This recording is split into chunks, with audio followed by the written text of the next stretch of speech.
Ngayon, magpapaligsahan tayo ng 60 pinaka-iconic na character mula Sony Pictures Animation para malaman ang magwawagi sa larong ito. Squid Game. Maligayang pagdating sa Squid Game. Excited kaming maglaro kayong lahat. Ang listahan ng mga kalahok para sa araw na ito ay ang mga sumusunod.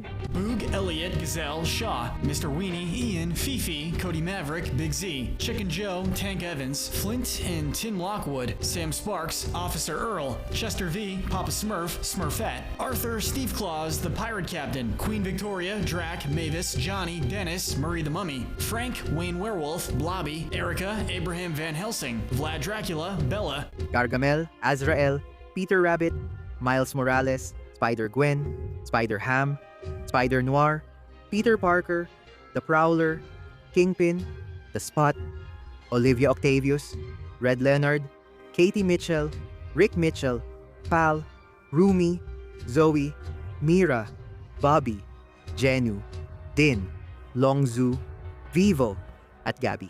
Narito ang mga patakaran sa Squid Game. Una, bawal ang mga kakampi o sidekick mula sa labas. Pangalawa, bawal ang mga sandata maliban kung gamit para mabuhay.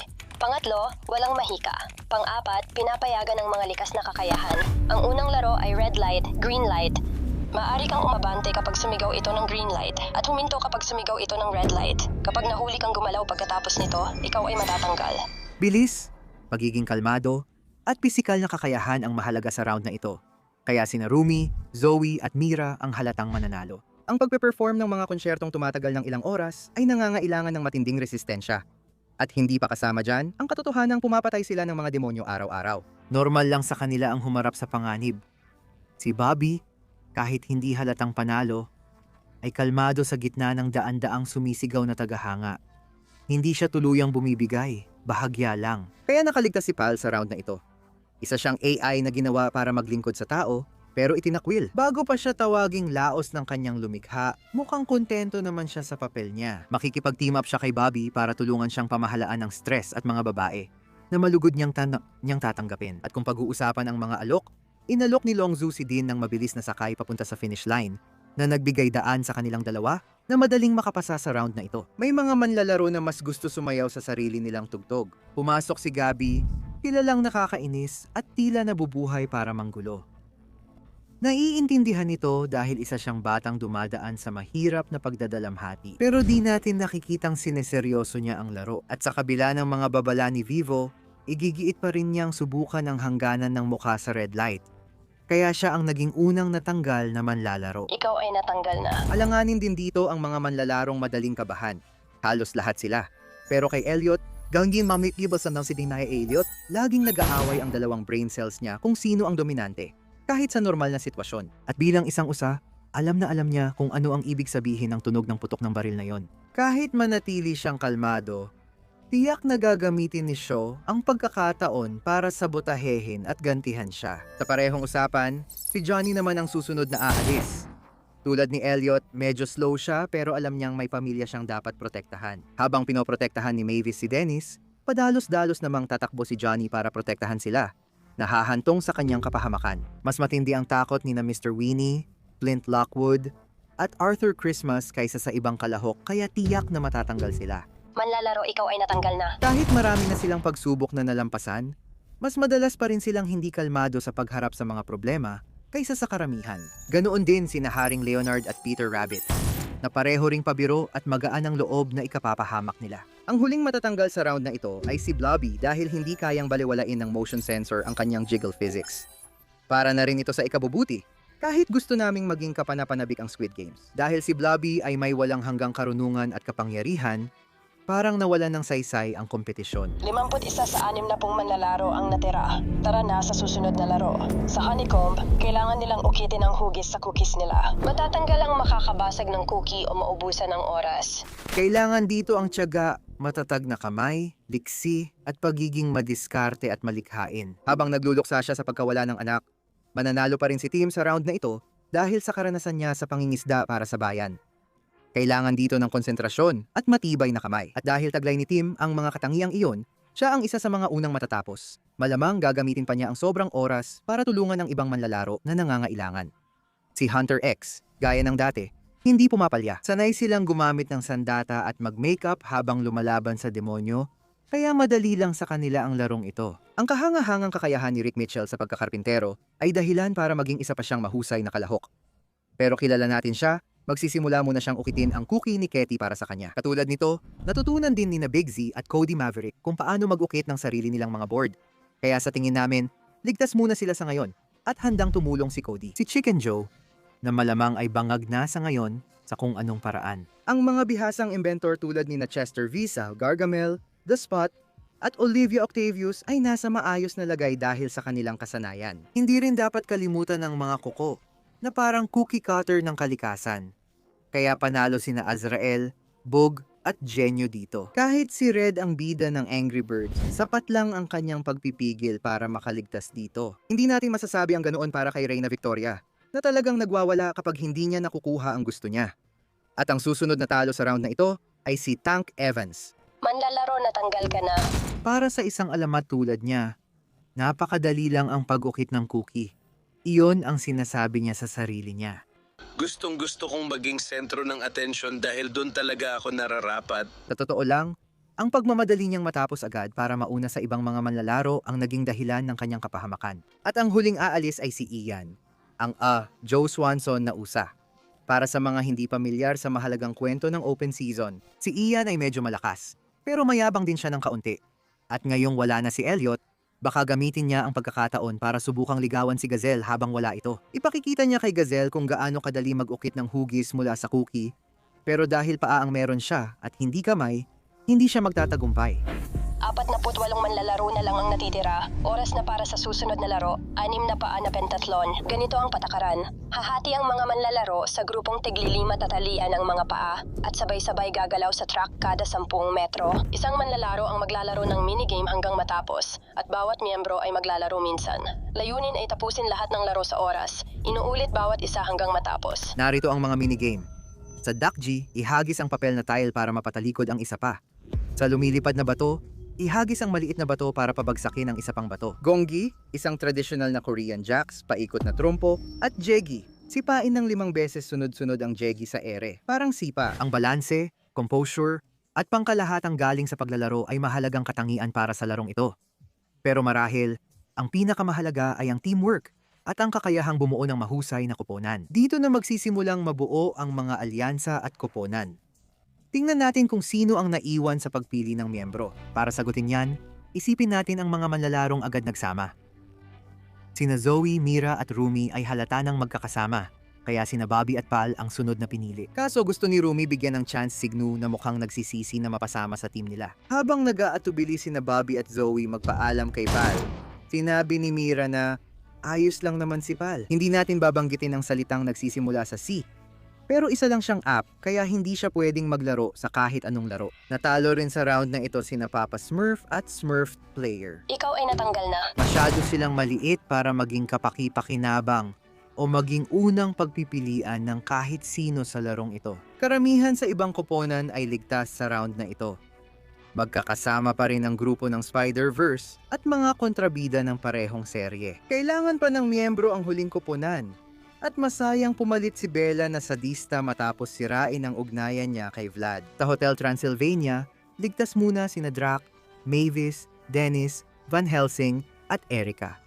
Magkakasama pa rin ang pamilya. Ang paninindigan ni Bog at Gazelle ang nagtulak sa kanila sa susunod na round dahil gusto ni Bog alagaan ang pamilya ng kanyang matalik na kaibigan. Ang pinakamahinang koponan ay kina Gargamel at Ezreal dahil pinakapihikan si Gargamel sa pagpili ng kakampi. Dahil dito, napunta siya sa natitirang kalahok na sina Fifi, Vivo at Red.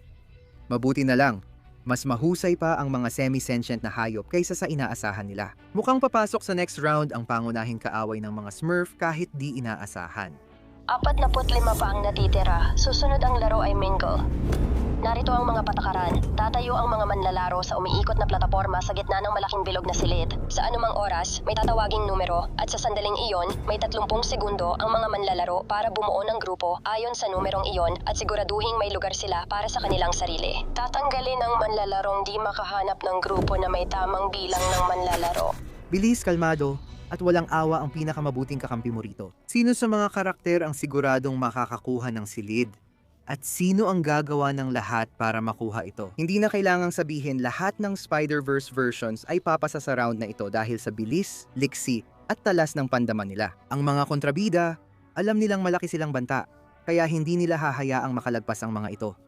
Dahil dito, mukhang natatalo sina Peter at Spider-Ham sa round na ito. Player, natanggal ka na. Tama ang hula ni Gwen na pagtatangkaan silang paghiwa-hiwalayin ng kalaban. Pinili ng matatandang Spidey na protektahan ang bunso. Tiwalang sila ang magtatanggol sa mundo laban sa kasamaan. Dahil nagtulungan sila laban sa kontrabida, napigilan nila sina Bella at Olivia Octavius, kaya parehong talo ang mga bayani at kontrabida, di ba? Pero nakakagulat, hindi pala. Si Prowler ay si Aaron, tiyuhin ni Miles na handang suwayin ang utos at mamatay para kay Miles sa unang pelikula. Wala tayong rason para isipin na bigla siyang magpapasya na hindi gawin yun ngayon. Nang isuko ni Miles ang panalo para iligtas si Vivo na nasugatan, isinuko din ni Aaron ang tiyak na tagumpay para madala sila sa ligtas na silid at matalo sa kanyang paraan. May mas batang henerasyon din sina Vlad, Dracula, Abraham Van Helsing, at Drac na kailangan nilang protektahan sa laro. Bagamat wala sa kanila ang tunay na huwaran ng moralidad, mahal nila ang kanilang mga pamilya at uunahin nilang matiyak na makakapagpatuloy ang mga ito at mamuhay ng kahit papaano'y masaya kaysa iligtas ang kanilang sarili. Dagdag pa rito, dalawa sa kanila ay literal na mga vampira, kaya ang pagpapatupad ng parusa ay malamang na parang kaunting abala lang para sa kanila.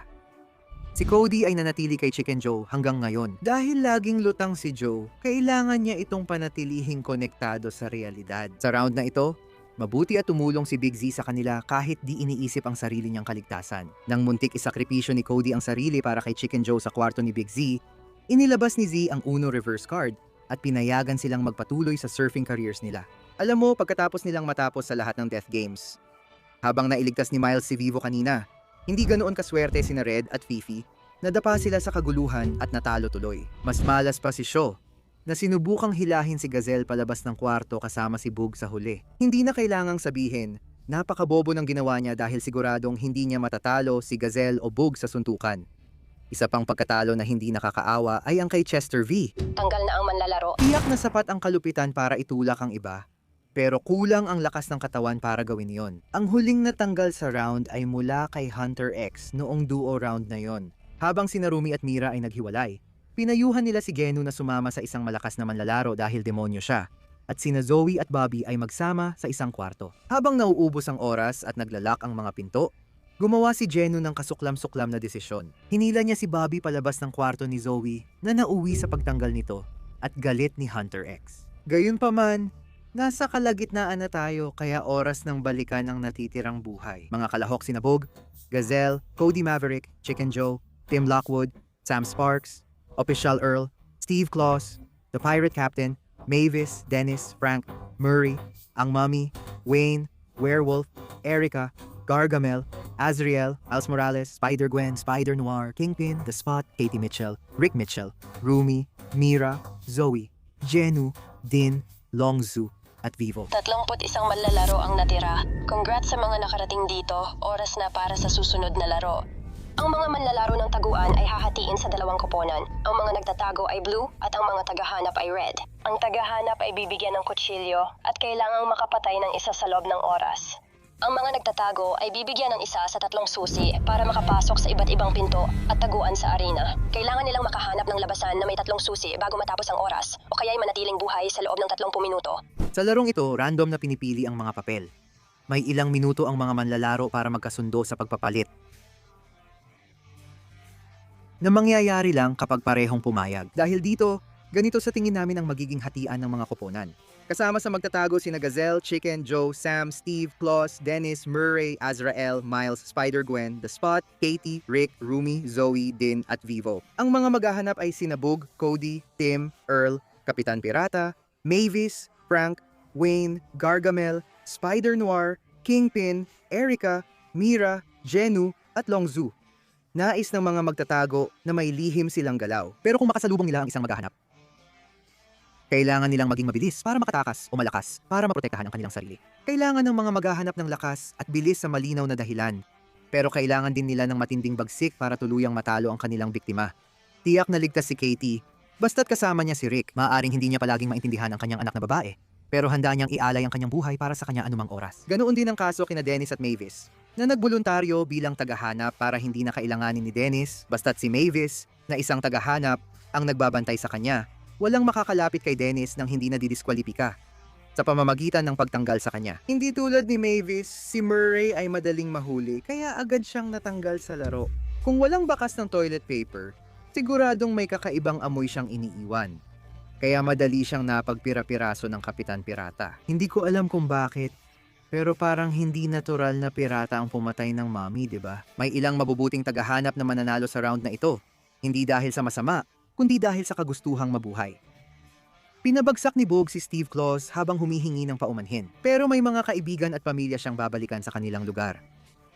Ganoon din si Officer Earl, na inisip noon si Azrael ay isang cute na kuting na kailangan ng tulong. Nagkamali si Azrael nang galitin niya si Earl at nang malaman niyang nagtatago ang maliit na gremlin, ginamit ni Earl ang bilis niya para mabilis tapusin ang kasama ni Gargamel. At naroon din si Genu na hanggang ngayon ay may guilt pa rin dahil sa huling laban. Kaya sinusubukan niyang takpan ito sa pamamagitan ng mas maraming karahasan. Pero hindi niya magawang saktan sina Zoe o Rumi na magkasamang nagtatago. Ngayon, si Katie Mitchell sana ang target niya. Kung hindi lang inialok ni Rick ang buhay niya kapalit ng kaligtasan. Nang makita ni Gargamel si Sam Sparks, akala niya madali lang manalo. Pero kung walang mahika, hindi naman siya dapat ikabahala. Kaya ligtas muna ang dalawa ngayon. Hindi ganoon ang masasabi kay Dean na mabilis na tinugis ni Kingpin. Sa huli, kahit labis ang konsensya, inatake pa rin ni Mavis si Gazelle sa huling sandali. Dahil dito, naubos na ang oras dahil hindi natanggal ang nagtatago. Sina Mira, Longzu, Spider-Noir, Erica, Wayne, Frank, Cody Maverick at Tim Lockwood ay natanggal na. Isa sa mga pinakamasakit sa grupo ay si Cody, na ginugol ang kanyang oras sa pagtulong na maitago ng maayos si Chicken Joe para magkaroon ito ng mas magandang tsansa na manalo. Nang ma-realize ni Joe ang bigat ng sitwasyon, huli na para sa kanyang kaibigan. Si Tim naman, handang lumaban para kay Sam kung kailangan. Kahit na madidiskwalipika siya, dahil gusto niyang manatiling buhay ang pangalan ni Flint sa kahit anong paraan. Pero dahil wala siyang kalupitan para tanggalin ang sino man sa mga nagtatago, natalo siya sa patas na paraan. 16 na manlalaro na lang. Oras na para sa susunod na laro. Holen, pumili ng larong gusto nyo kasama ang kapareha. Makakapanalo ang makakuha ng lahat ng 10 holen. Matatanggal ang matatalo. Magpa-partner ng tig-dalawa ang mga manlalaro, pero malalaman nilang maglalaban pala sila. Kaya kalaban mo ang pinakamalapit mong kasama. Pwede kayong maglaro ng laro ng swerte o laro ng galing. Pwede kayong maglaro ng patas o pwede ring mandaya. Pero isang bagay ang sigurado, kung sino man ang kasama mo sa team ay kailangang mamatay para ikaw ay mabuhay. Kaya dahil dyan, tingnan natin ang mga koponan. Si Chicken Joe laban kay Boog ang unang laban. Nang makita ni Boog na patay na si Gazelle, nawalan siya ng pag-asa at handang gawin ang kahit ano. Sinikap niyang makabalik sa gubat dahil pakiramdam niya wala na siyang mawawala. Pero naroon din si Chicken Joe na sa kakaibang paraan, tila sobrang kalmado lang ang pag-iisip. Tulad dati, nagmumungkahi siya ng larong pampasaya. Naghahagis ng holen sa pinakamataas na parte ng pader. Nang tanungin ni Boog kung paano siya nag-e-enjoy, sagot ni Chicken Joe, iyon ang gusto ng kaibigan niyang si Cody para sa kanya. Mas inuna ang saya kaysa kaligtasan, naalala tuloy ni Boog ang pumanaw niyang kaibigan. Pareho nilang nagustuhan at madaling napanalunan ng laro. Kaya, walang sama ng loob, nagpaalam si Chicken Joe sa bago at huli niyang kaibigan. Ang laban ni Sam at Official Earl ay nagdulot ng malaking problema kay Earl. Opisyal siya ng batas na seryoso sa tungkulin. Kaya hindi niya kayang hayaang mamatay si Sam para lang siya mabuhay. Pero sa kabilang banda, may anak si Earl na kailangan niyang balikan sa kanilang bahay. At halatang mahal na mahal niya ang batang iyon, higit sa lahat. Hindi namin iniisip na mandadaya si Earl, pero gagawin niya ang lahat at mananalo sa patas na laban para talunin si Sam. Desisyong posibleng magdulot ng maraming gabing walang tulog sa hinaharap. At nariyan sina Dennis laban kay Mavis. At kung gusto mong pag-usapan ang mga gabing walang tulog, siguradong walang masayang ending. Hindi na kailangan ipaliwanag pa. Si Mavis ay isang mapagmahal na ina. At ibig sabihin nito ay gagawin niya ang lahat para lang mabuhay siya. Malamang makakagawa si Mavis ng larong mukhang patas pero pabor kay Dennis, sana mailayo siya sa ilang hinaharap na trauma. Si Miles laban kay Spider-Gwen ay isa ring malungkot na kaso.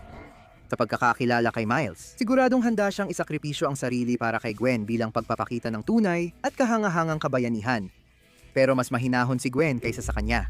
At mukhang palaging ilang hakbang ang lamang. Matatalo siya ni Gwen sa sarili niyang laro. Hahamunin siyang manalo para sa kanya at sa mga nawalang buhay sa araw na yon. Nandito na tayo sa spot laban kay Kingpin. Isang labang walang dangal o kabutihan. Handa siyang mandaya kay Spot para lang mabuhay. Si Spot ay gawa sa maliliit na portal, kaya bagay talaga siya sa bilis ng kamay at panlilin lang. Pasensya ka na, Kingpin, pero mukhang totoo nga ang kasabihan na pag mas malaki, mas malakas ang bagsak, kaya sana bumagsak ka ng ganon. Salamat. Katie versus sumunod si Vivo. At si Katie ay nakipag-team up sa kanya dahil mabait siya. Mukhang mahilig din siya sa kakaibang alaga. Mas kaakit-akit ang makapagsalba ng buhay. Pero lumalabas na ang pagliligtas kay Vivo ay kapalit ng pagkawala ni Katie. Player eliminated.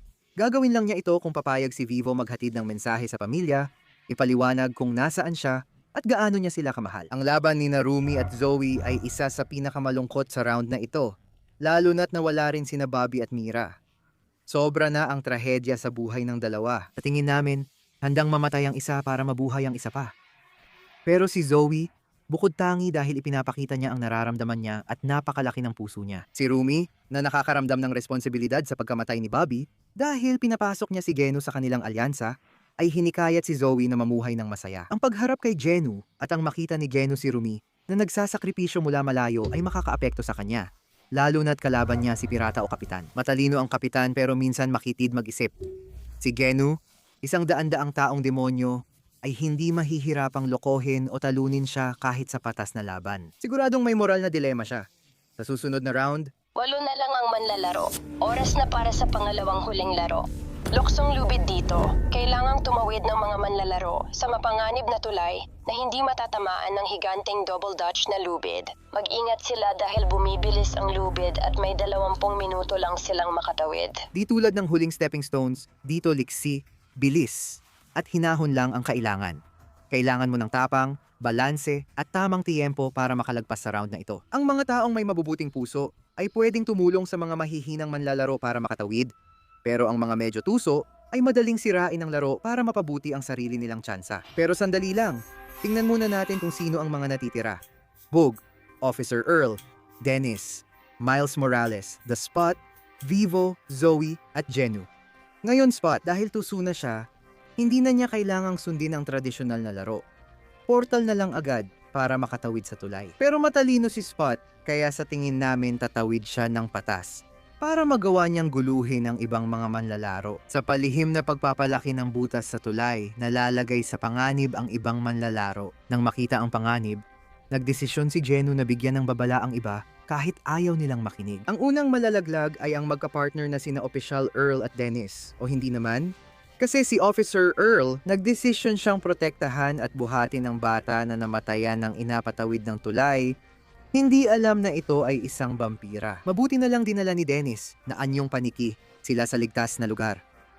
Nang malaman ng iba na totoo ang sinasabi ni Genu, agad tumawid si Miles sa tulay para patumbahin si Spot. Magiging pagkakamali sana ito kung hindi lang siya nagulat kay Officer Earl sa likod na tumulong para mapunta si Spot sa nararapat niyang kapahamakan. Pagkaalis niya sa daan, madaling nakatawid ang iba pang manlalaro. Pero hanggang kailan magtatagal ang kapayapaan? 7 manlalaro ang natitira.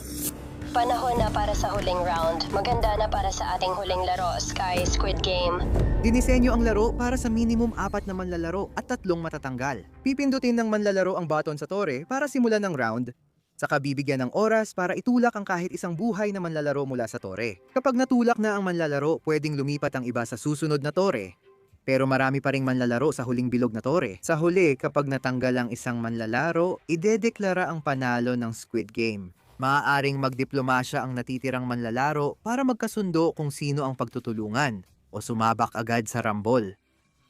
Nagsisimula tayo sa parisukat na tore. Kailangang mag-usap ng seryoso ang natitirang mga manlalaro.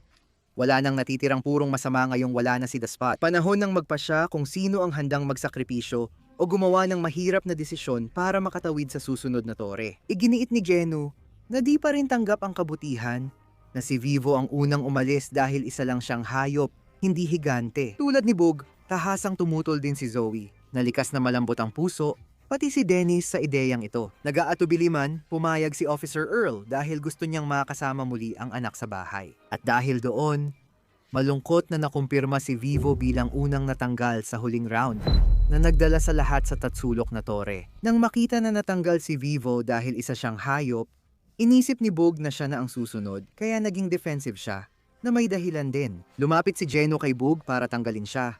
Hawak ni Earl si Dennis na takot, at naabot na ni Zoe ang sukdulan niya. Akala niya mabait si Geno matapos ang nakaraang round. Pero nang makita niyang naging malupit ito sa mga hayop sa huli, nagduda na siya. Kung malinaw ang isip niya, baka nakita niyang makatuwiran si Geno. Pero dahil wala na siyang mga kaibigang uuwian, malungkot na nagpasya si Zoe na magsakripisyo para sa ibang manlalaro. Bago niya magawa iyon, hinila siya ni Miles, kaya siya ang nahulog sa gitna ng agawan. Sa gulo, napagtanto niyang hindi pa niya napipindot ang button. Nawalan ng kontrol si Genu at itinulak si Boog palabas ng arena. Matapos pindutin ang button at makita si Zoe, napagtanto niya ang halimaw na naging siya. Sa wakas, narating natin ang Circle Tower. Sigurado na halos si Earl na kailangan niyang mamatay ngayon para maprotektahan si Dennis. Hindi pumayag si Zoe. Bigla siyang sumugod sa button at kay Genu nang magsimula ang laban. Sa pelikula, isinakripisyo ni Genu ang buhay para sa pag-ibig. Pero dito, iba ang motibo niya. Si Genu, matapos humingi ng tawad kay Zoe, ay nagpakamatay. Hindi dahil sa pag-ibig, kundi para sa natitirang bahagi ng pagkatao niya. Tanggal na ang manlalaro, kaya buo na ang listahan ng mga nagwagi. Binabati ko sina Officer Earl, Zoe at Dennis. Pag-alis nila sa arena, sinigurado ni Earl na ligtas na makauwi si Dennis sa pamilya sa panig ni Johnny at dinala si Zoe sa mental hospital para sa tulong. Sa huli ay naging matagumpay na solo K-pop star.